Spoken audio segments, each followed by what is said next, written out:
Mummy,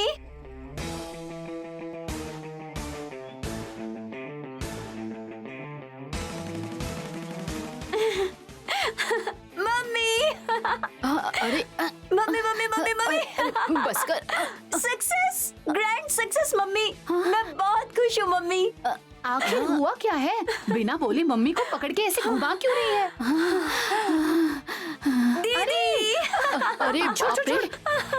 बहन क्या कर रही है तू? छोड़ दे मुझे। छोड़। मेरा काम पूरा सक्सेस हो गया दीदी। मैं तुम दोनों के लिए गुड न्यूज लाई हूँ।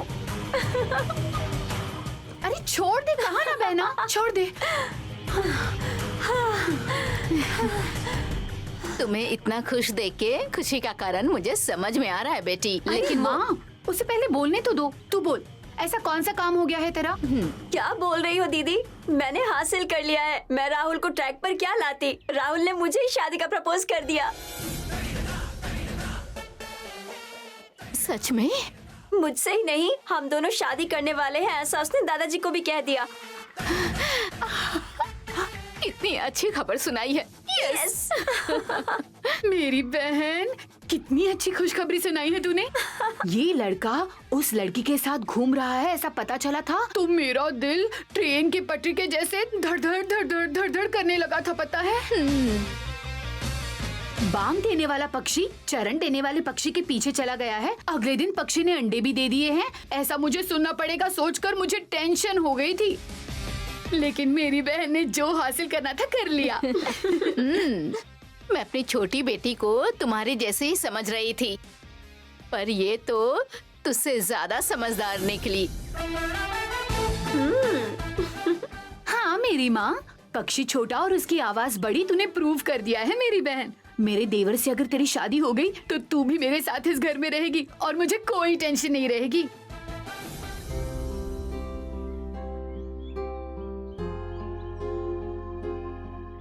मेरी जितनी भी जमीन है उसका आधा तुम्हारे नाम कर दिया है। इसकी कीमत करोड़ों में होगी बेटा, इसे रख लो। मेरा दिल अच्छा है लेकिन तुम्हारे जितना बिल्कुल नहीं बेटी, इसीलिए आधी जमीन मैं तुम्हें दे रहा हूं। इसे रख लो बेटी। दादाजी, इस जन्म में मैं उनका कर्ज कैसे अदा कर पाऊंगी? इतना बड़ा तोहफा दे दिया उन्होंने मुझे, लेकिन मैं ही दादाजी की मदद नहीं कर पा रही हूँ।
सरसू सरसू सरसू सरसू सरसू सरसू सरसू।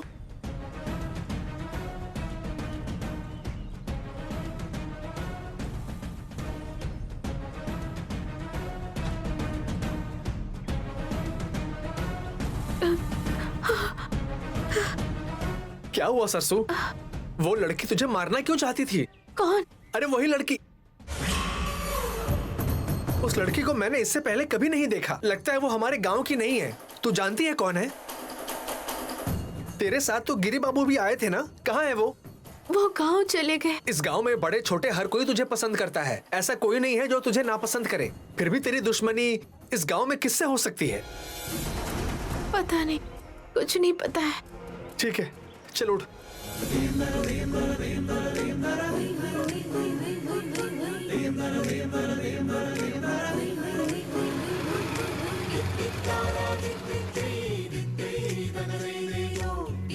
ये तो अरुण बाबू दिख रहे हैं।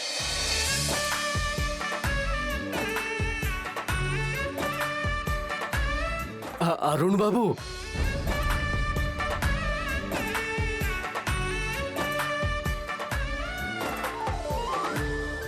अरुण बाबू कैसे हैं आप? बहुत साल हो गए आपको देखे।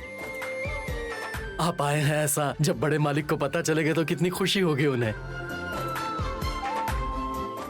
चलिए अरुण बाबू चलिए। मैं इस गांव में आया हूं लेकिन अपने घर जाने के लिए नहीं। जिस घर से मुझे निकाल दिया था उस घर में कोई मुझे बुलाए तो भी नहीं जाऊंगा। उस घर में मैं कदम भी नहीं रखूंगा। अरुण बाबू, आप अपने पिता पर इतना गुस्सा क्यों है अरुण बाबू?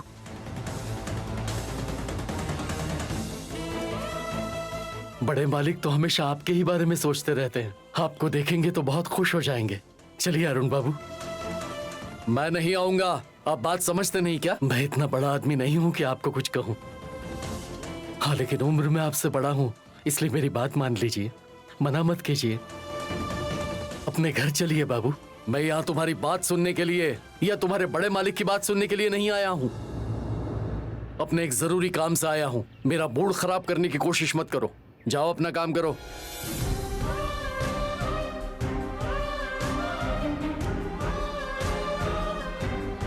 मेरे कहने से ही आएंगे नहीं, मुझे ये बात सरसू को बतानी होगी। हाँ,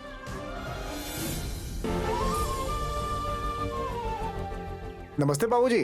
कैसे हो भाई? बिल्कुल अच्छा हूँ। हाँ, तुम सुंदरम को जानते हो क्या? कौन से सुंदरम? अरे वो जो नाटक करता है, उस सुंदरम को बुला दोगे? जाके सुंदरम को बुला के ला। ठीक है।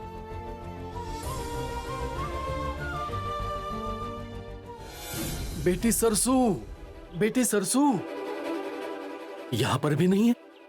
घर पर होगी शायद। बेटी सरसू, सरसू बेटी, बेटी सरसू, बेटी सरसू, बेटी सरसू, मैं तो तुम्हें ही ढूंढ रहा था बेटी। क्या हो गया है? इतना क्यों परेशान है आप? वो अरुण प्रसाद जी है ना, हमारे गांव में आए हैं। सच में क्या? मैंने घर पर बुलाने के लिए कितना कहा उन्हें, उनसे विनती की फिर भी नहीं आए। अरुण प्रसाद जी आए हैं और फिर घर पर नहीं आए हैं। आप ये बात दादाजी को मत बताइएगा, नहीं तो उनको बहुत दुख होगा। हाँ ठीक है बेटी। अरुण बाबू मेरी बात जरूर सुनेंगे। मैं कैसे भी करके उन्हें लेकर आऊंगी। हाँ ठीक है। अब दादाजी को कुछ मत बोलिएगा। हाँ हाँ ठीक है बेटी।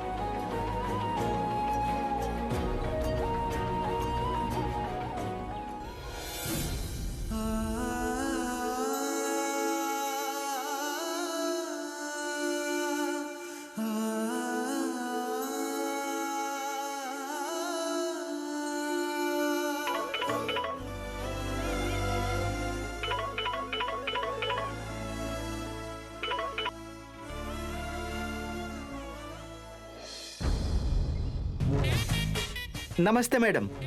मैं लाइन में रहती हूँ, उन्हें कॉन्फ्रेंस कॉल मिलाओ। क्या हुआ? कॉल करने के लिए मुहूर्त निकालोगे? अरे नहीं नहीं मैडम, करता हूँ।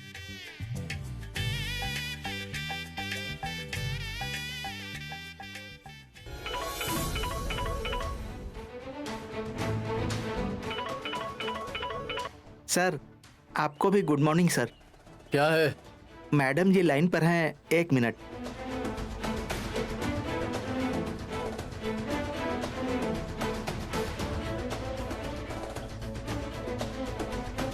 घर पर नहीं है तो कहाँ गए हैं? एक बार पूछो।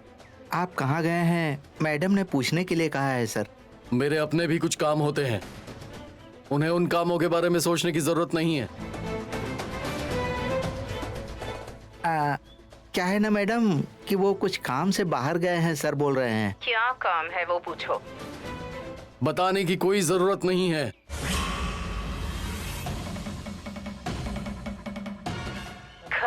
ठीक है, उन्हें शायद मालूम नहीं है। घर कब आएंगे ये पूछो उनसे। सर, आप घर पर कब आएंगे? मैडम जी पूछ रही हैं। कल आ जाऊंगा, ये उन्हें बता दो। मतलब कल आ जाएंगे मैडम?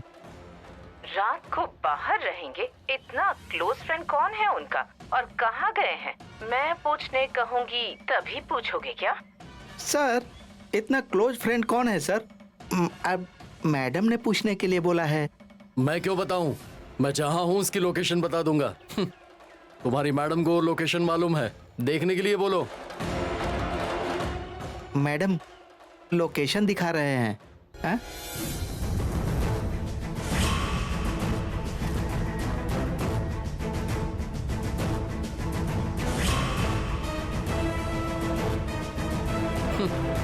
ये तुम्हारी मैडम के लिए बहुत जाना पहचाना गांव है।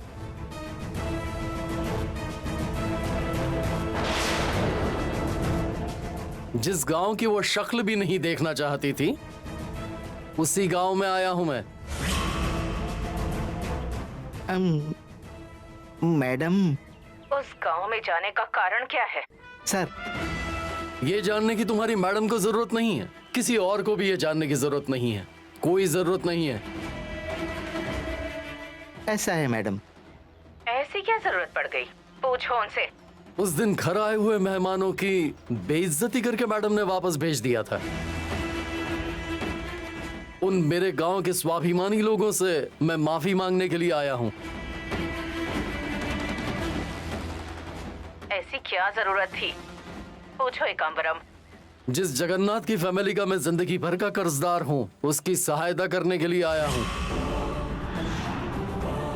इंसानियत मारकर मुझे जीना नहीं आता, इसलिए सरसू की शादी के लिए मुझसे जितना हो पाएगा उतनी मदद करने के लिए आया हूं मैं यहाँ पर। ये सब तुम्हारी मैडम को समझ में नहीं आएगा, इसलिए उनसे कुछ पूछना या बताना बिल्कुल बेकार है।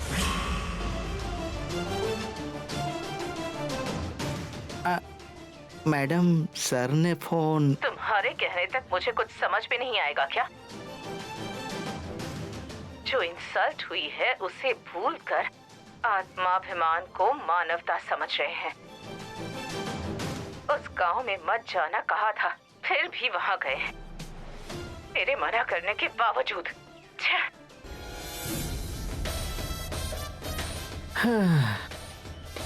हे भगवान, मेरी एक छोटी सी रिक्वेस्ट है, ये दोनों आपस में बात करें, ऐसा कुछ कर दो। मैं आपको प्रणाम करता हूँ।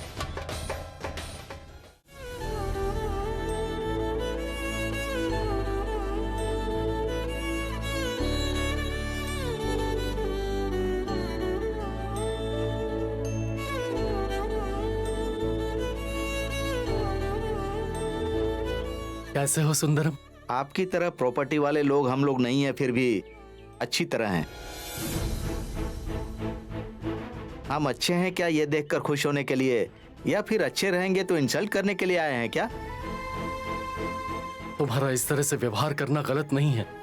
हमारे घर में तुम्हारी बेइज्जती हुई है सुंदरम। अपने अहंकार में किसी को बेइज्जत करना तो आप पैसे वालों का काम है। कोई भी बात कह सकते हैं, कुछ भी बोल सकते हैं, किसी को भी कैसे भी नीचा दिखा सकते हैं। ये सब पैसे वालों का शौक है। ऐसे शौक हमें नहीं है, इसीलिए हम लोग अच्छे हैं। आप क्यों आए हैं, क्या बोलने आए हैं मुझे पता नहीं है, लेकिन मैं आपसे एक बात बोलूंगा। क्या है वो सुंदरम? पैसों को देखकर अहंकार से बात करना आप लोगों की आदत है, और गरीबी में रहकर भी आत्माभिमान से बात करना हमारी आदत है। आपकी धन दौलत हम जैसे लोगों को बेइज्जत कर सकती है, लेकिन हमारे आत्माभिमान को खरीद नहीं सकते आप। यही आप जैसे पैसे वालों को याद रखने वाली बात है। तुमने बिल्कुल सही कहा सुंदरम। पैसों से प्रॉपर्टी तो खरीदी जा सकती है, लेकिन स्वाभिमान खरीदा नहीं जाता। तुमने बिल्कुल सही कहा। लेकिन एक बात समझ लो, सारे पैसे वाले लोग अहंकारी नहीं होते सुंदरम। ये बात तुम्हें मालूम होनी चाहिए। जानकर भी कुछ होने वाला नहीं है, जानने की कोई इच्छा भी नहीं है और कोई जरूरत भी नहीं है। जब किसी को गुस्सा आता है तो वो थोड़ी देर ही रहता है, अगर किसी की बेइज्जती होती है तो ये बात उसे जिंदगी भर तकलीफ देती है। ये बिल्कुल सही है। सुंदरम, तुम मुझ पर सच में गुस्सा नहीं हो, ये बात मैं समझता हूँ।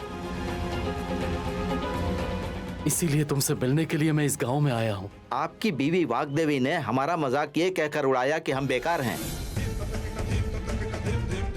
हम जैसे गरीब लोग के घर पर आप क्या करने आए हैं? मुझे इस बात की गलतफहमी हुई कि मेरे मित्र जगन्नाथ के बच्चों पर मेरी छाया कभी भी ना पड़े, इसीलिए आप लोगों को मैंने अपने घर पर बुलाया था। लेकिन तुम लोगों की इस तरह बेइज्जती होगी ये मैंने कभी सोचा नहीं था। मुझे माफ कर दो सुंदरम। हमारे परिवार को इतने बड़े मुकाम पर पहुंचाने वाले जगन्नाथ के परिवार के लिए मैं कुछ भी नहीं कर पाया।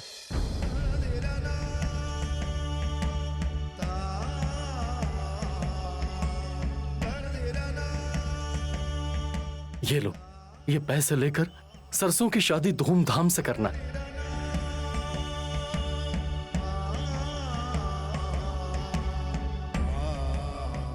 रख लो सुंदरम। आपकी सहायता और आपकी दया दक्षिणा की हमें जरूरत नहीं है। उस दिन मैंने आपको कहा था ना, मैं सरसू के लिए अच्छा रिश्ता देखकर उसकी शादी करवा रहा हूँ।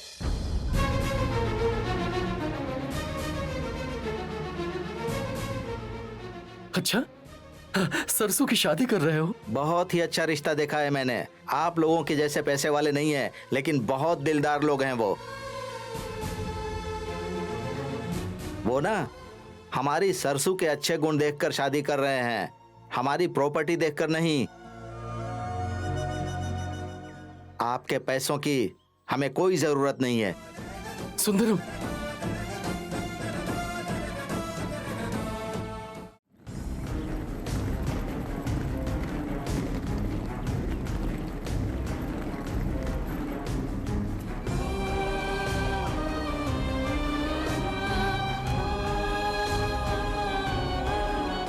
प्रसाद काका, दादाजी के लड़के अरुण बाबू आए हैं ना, आपने देखा है क्या? वो तो नदी के पार चले गए। अब ठीक है।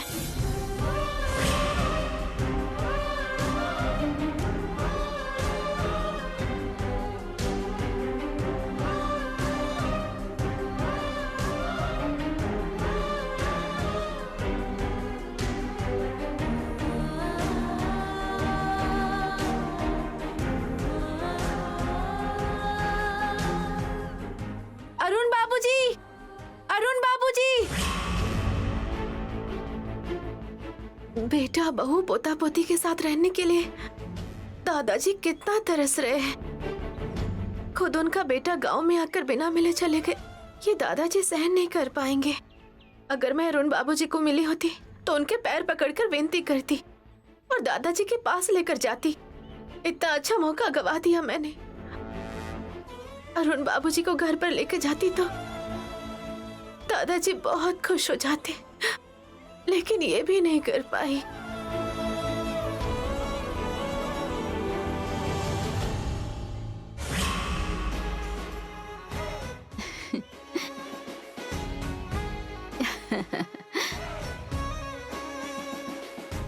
मेरी बड़ी बेटी इस घर की बड़ी बहू है और मेरी छोटी बेटी भी इस घर की बहू बनेगी। बाहर का कोई रिश्ता देखने की जरूरत नहीं है। बागदेवी बहुत खुश हो जाएगी।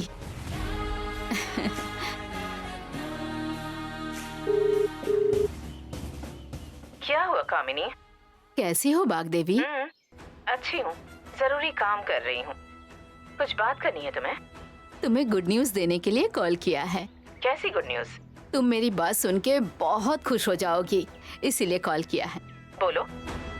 मेरी बेटी मैगी राहुल के पास गई थी, बताया था ना? राहुल से मिलकर मैगी आज ही वापस आई है। यही है वो गुड न्यूज?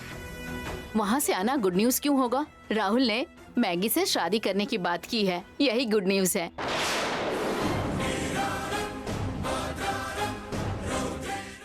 मुझे लगा था ये बात सुन के बागदेवी बहुत खुश हो जाएगी, पर मेरी बात सुनकर इसका चेहरा तो उदास हो गया। राहुल ने कहा है कि मैगी से शादी करूंगा? हाँ बागदेवी, और ये बात सुनते ही मैं बहुत खुश हो गई हूँ, पता है? मैं राहुल से बात करती हूँ।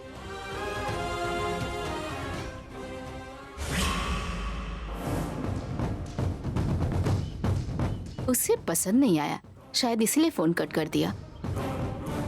राहुल से बात करती हूँ बोला है, शायद मेरी बेटी से शादी मत करो कहेगी। दामाद हमारे कंट्रोल में है, वो हाँ बोले या ना बोले बाग देवी कुछ नहीं कर सकती। राहुल मेरी बेटी के प्यार में पड़ गया है, अब उसके गले में मंगलसूत्र भी वही पहनाएगा।